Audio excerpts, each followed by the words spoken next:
칠성은 찢어질 듯한 아이 울음소리에 발걸음을 재촉했습니다. 울음소리는 산 아래 고목나무에서 나는 소리였습니다.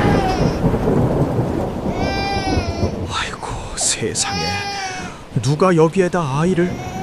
심한 인간들, 천벌을 받으려고. 아가야, 아저씨 집으로 가자. 칠성은 이 핏덩이를 잘 키울 수 있을런지요? 난쟁이 아버지의 부성애를 함께 해주시기 바랍니다.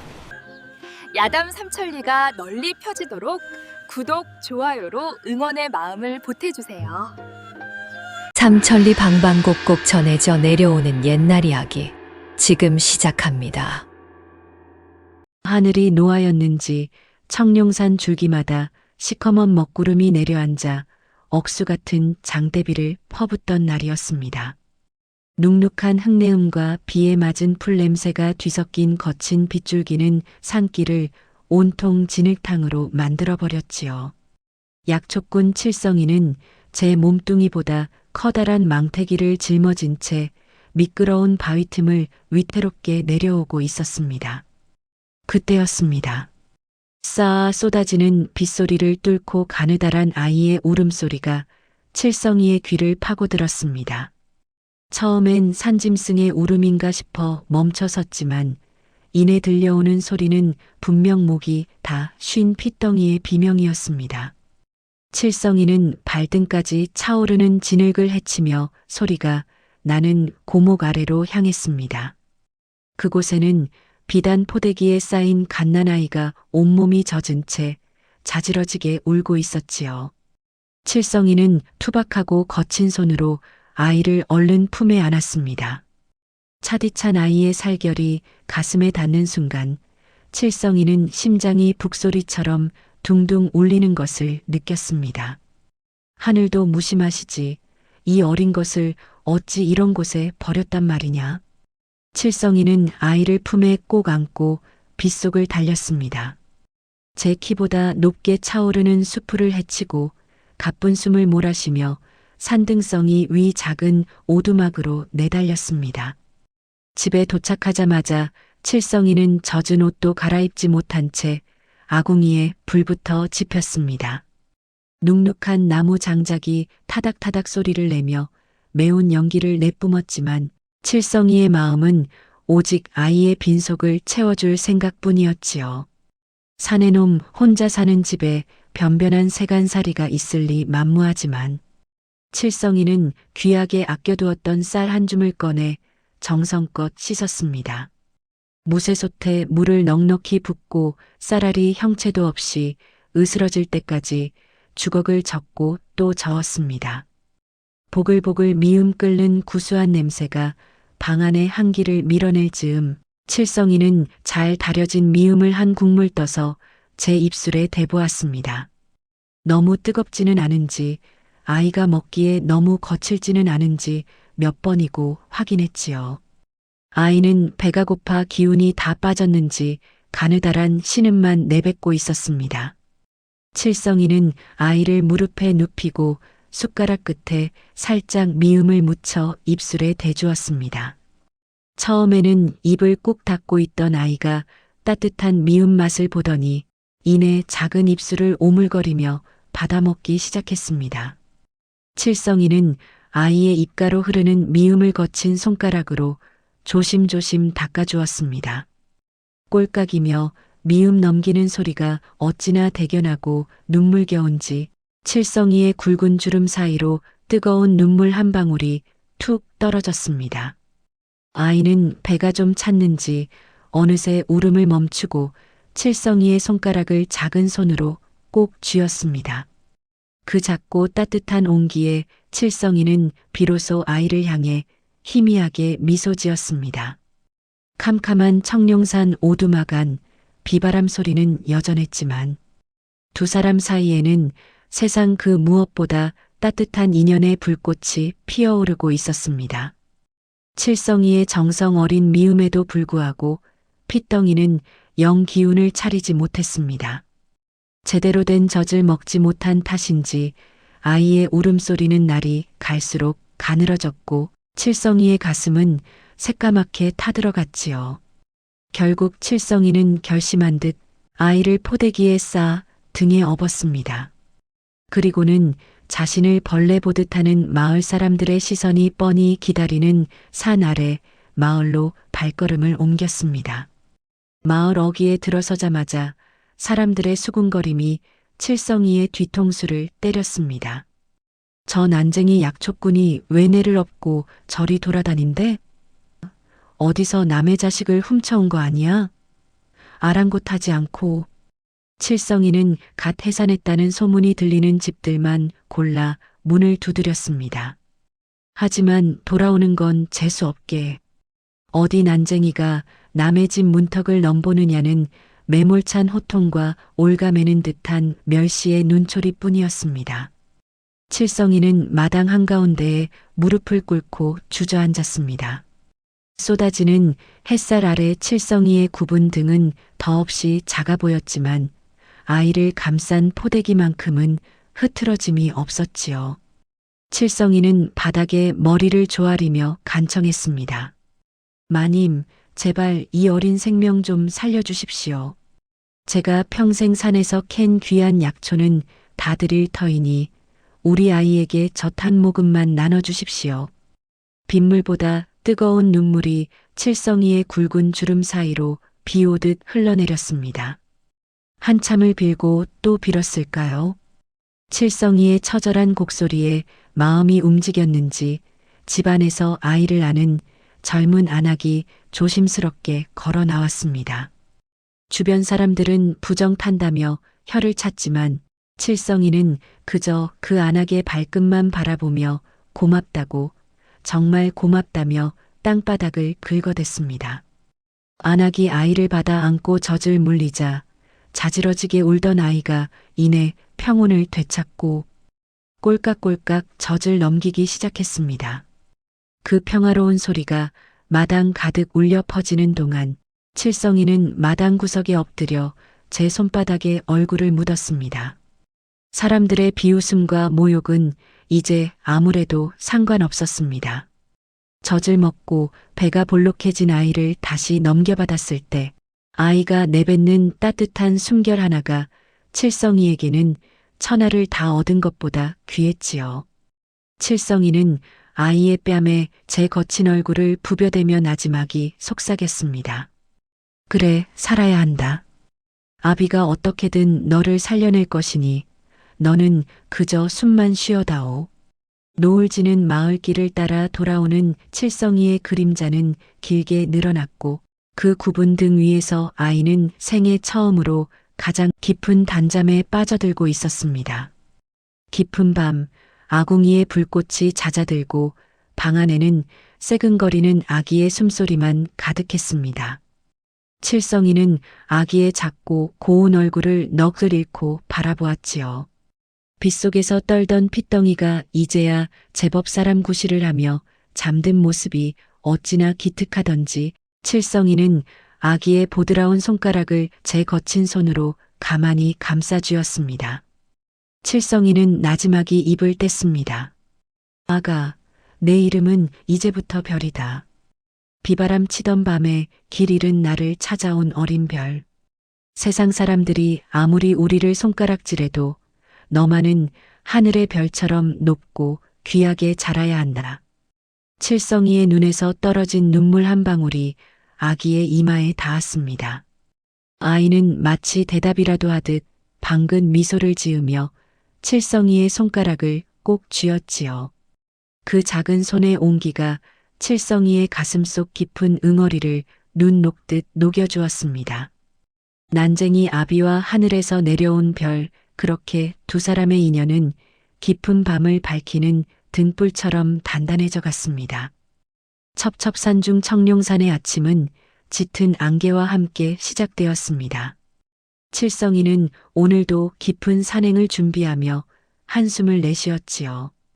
각 걸음마를 뗀 별이를 홀로 두고 가자니 발길이 떨어지지 않고 그렇다고 손을 놓자니 당장 입에 풀칠할 길이 막막했습니다. 결국 칠성이는 보자기에 보리밥 한 덩이를 꽁꽁 싸매고 별이를 등에 업은 채 가파른 산길을 오르기 시작했습니다. 산 허리춤쯤 왔을까요? 칠성이는 커다란 느티나무 아래 벼리를 내려놓았습니다. 혹여나 아이가 굴러떨어질까봐 굵직한 밧줄 하나를 벼리의 허리와 나무 둥치에 느슨하게 연결해 묶어두었지요. 벼리야, 아버지 금방 갔다 올게. 여기서 개미랑 놀고 있거라. 응? 칠성이는 벼리의 머리를 몇 번이고 쓰다듬고는 이내 가파른 절벽 쪽으로 몸을 날렸습니다. 바위 틈새에 낀 귀한 약초를 발견한 칠성이는 시간 가는 줄도 모르고 절벽에 매달렸습니다. 손가락 끝이 갈라지고 손톱 밑에 흙이 박히는 줄도 모른 채 약초를 캐던 그때였습니다. 고요한 산속에 찢어질 듯한 아이의 울음소리가 메아리 쳤지요. 칠성이는 가슴이 철렁 내려앉았습니다. 별이야. 망태기도 팽개친 채 덤불을 헤치며 달려간 그곳에는 밧줄에 엉킨 채 진흙바닥에 나뒹굴고 있는 별이가 있었습니다. 얼굴은 눈물과 콧물, 그리고 흙먼지로 뒤범벅이 되어 있었고 작은 손은 흙을 쥐어뜯었는지 엉망이었지요. 자지러지게 울다 목이 다 쉬어버린 아이를 보자 칠성이의 가슴은 칼로 베이는 듯 아팠습니다. 칠성이는 흙투성이가 된 별이를 얼른 안아 올리며 제 옷소매로 아이의 얼굴을 닦아주었습니다. 아이고, 이 아비가 죽일 놈이다. 별이야, 아비가 잘못했다. 아비가 미안해.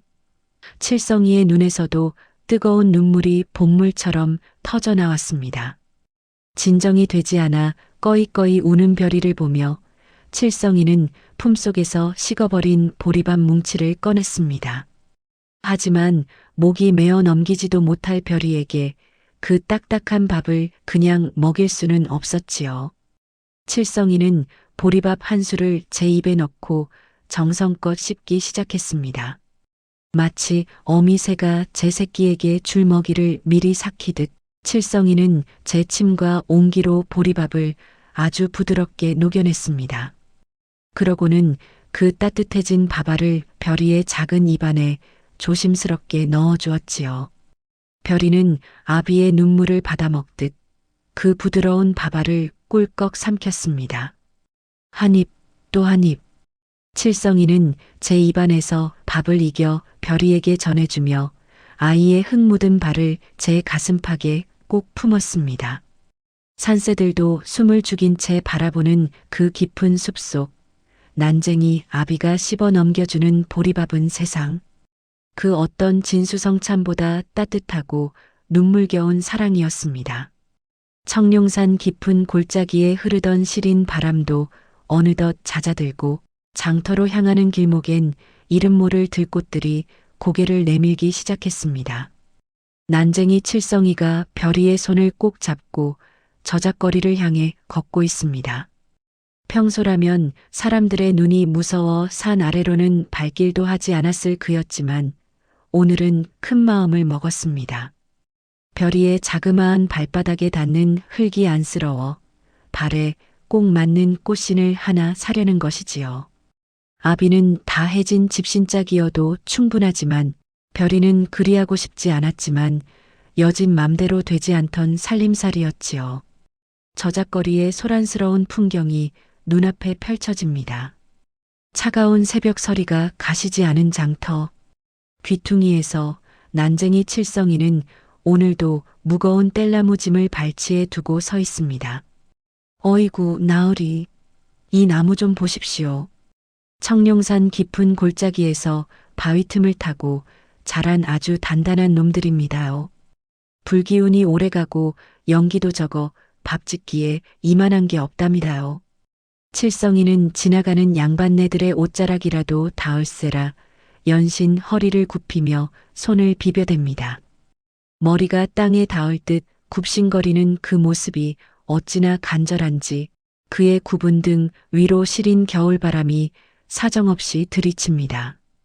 본디 약초를 캐던 손이었으나 오늘은 별이의 꽃신 값을 치르기 위해 새벽같이 일어나 산등성이를 누비며 나무를 한 짐 해온 것이지요.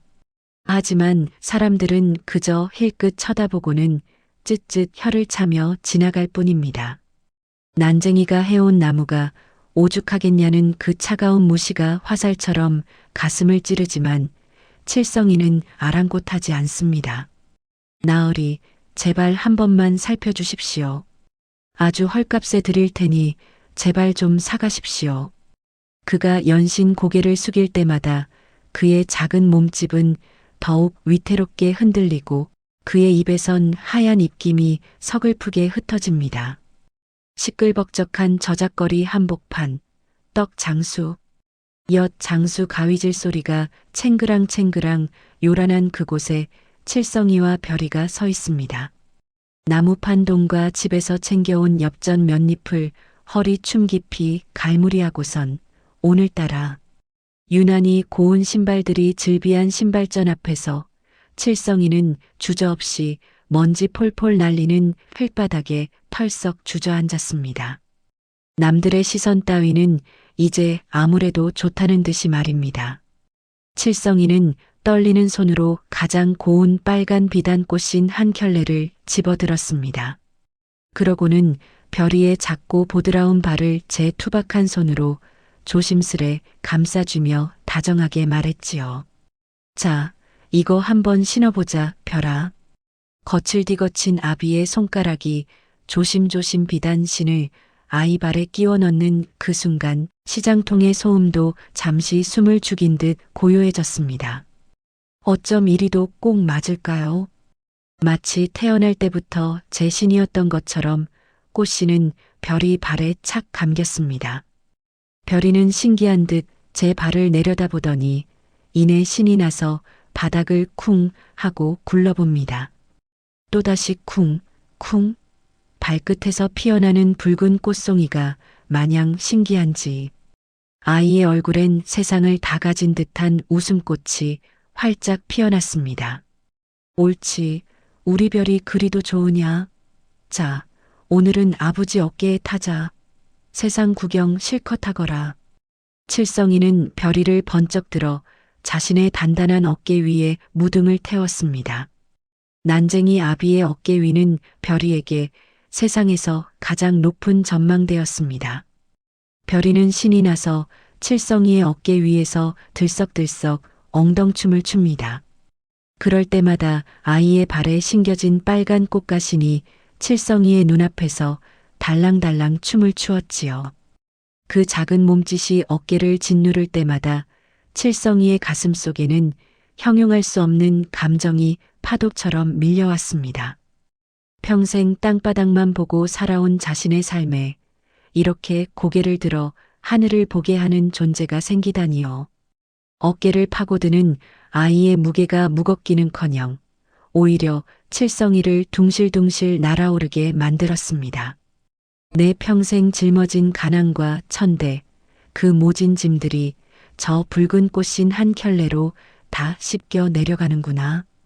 칠성이는 눈앞에서 흔들리는 저 작고 붉은 꽃신을 보며 어금니를 꽉 깨물었습니다. 비록 남들보다 머리 하나는 작은 난쟁이 아비였지만 지금 이 순간 별이를 무등 태우고 장터를 걸어가는 칠성이는 세상 그 어떤 대장부보다 크고 행복한 거인이었습니다. 세월은 청룡산 계곡물처럼 쉼없이 흘러 난쟁이, 칠성이의 등 뒤에서 새근거리며 잠들던 핏덩이 별이가 어느덧 10살 고운 아이가 되었습니다. 보십시오. 안개 자욱한 새벽 숲을 다람쥐처럼 가볍게 뛰어오르는 저 아이가 바로 별이입니다. 아비의 짧은 다리로는 도저히 닿지 않는 가파른 바위 틈바구니도 별이는 가느다란 팔다리를 휘저으며 성큼성큼 올라섭니다.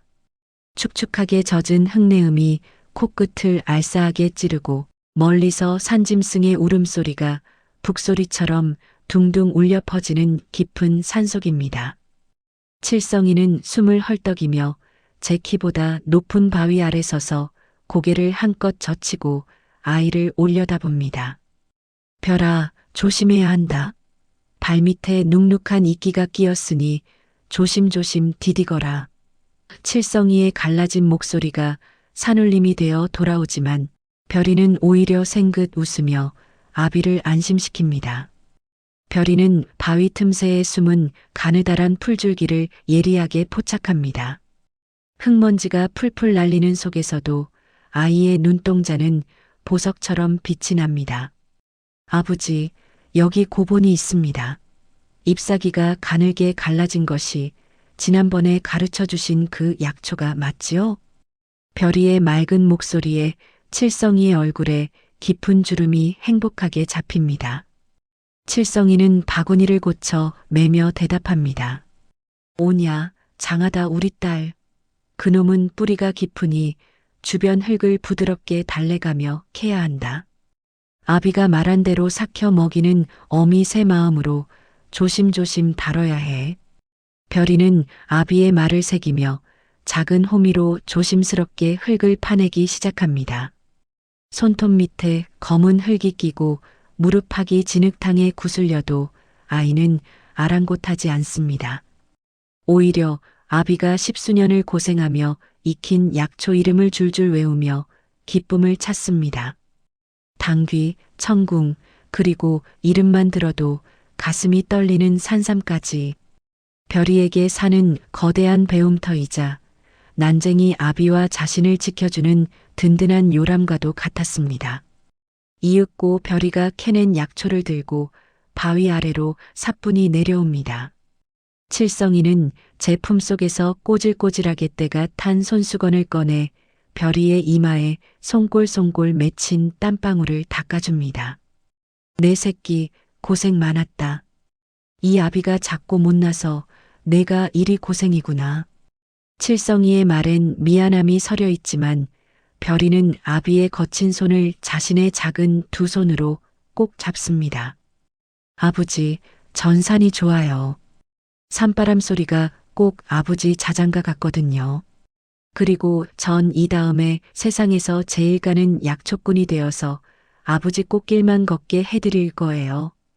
두 부녀의 대화 위로 숲을 흔드는 바람 소리가 싸하고 지나갑니다. 난쟁이 아비의 굽은 등과 10살 소녀. 별이의 곧은 어깨가 나란히 산길을 내려가는 모습은 마치 한 폭의 수묵화처럼 깊고 그윽한 감동을 자아냅니다. 저 멀리 마을에서 들려오는 희미한 개 짖는 소리가 평화로운 오후의 시작을 알리고 있었습니다. 해질녘 청룡산 자락에 구수한 된장찌개 냄새가 퍼져나갑니다. 칠성이와 별이의 작은 오두막 부엌 아궁이에는 타닥타닥 참나무 장작이 기분 좋게 타오르고 있습니다. 칠성이가 김이 펄펄 나는 보리밥을 고봉으로 퍼서 별이 앞에 놓아줍니다. 반찬이라곤 낮에 별이가 캐온 산나물 무침과 맑은 된장국뿐이지만 두 사람의 얼굴엔 임금님 수라상 부럽지 않은 행복이 가득합니다. 별아, 오늘 내가 캔 더덕향이 아주 기가 막히는구나. 씹으면 씹을수록 단맛이 나는 것이 일품이구나. 칠성이의 칭찬에 별이는 밥을 오물거리며 눈을 반달처럼 휘어 웃습니다. 아비의 거친 손이 자신의 머리를 쓰다듬는 느낌이 좋아 별이는 일부러 밥숟가락을 천천히 움직입니다. 칠성이는 그런 별이가 마냥 사랑스러워 자신의 국그릇에 있는 두부를 건져 별이 밥그릇에 얹어줍니다. 산속의 밤은 깊어가고 오두막 문틈으로 새어나오는 호롱불빛만이 이 세상의 유일한 평화인 양. 두 사람을 따뜻하게 감싸고 있었습니다. 이튿날 날이 밝자마자 별이는 제 몸집만 한 대나무 바구니를 메고 홀로 산을 올랐습니다. 오늘은 칠성이가 이웃 마을에 주문받은 약재를 가져다 주러 간 사이 별이 혼자 약초를 캐기로 한 날입니다. 이제 10살이 된 별이는 제법 약초꾼 태가 납니다.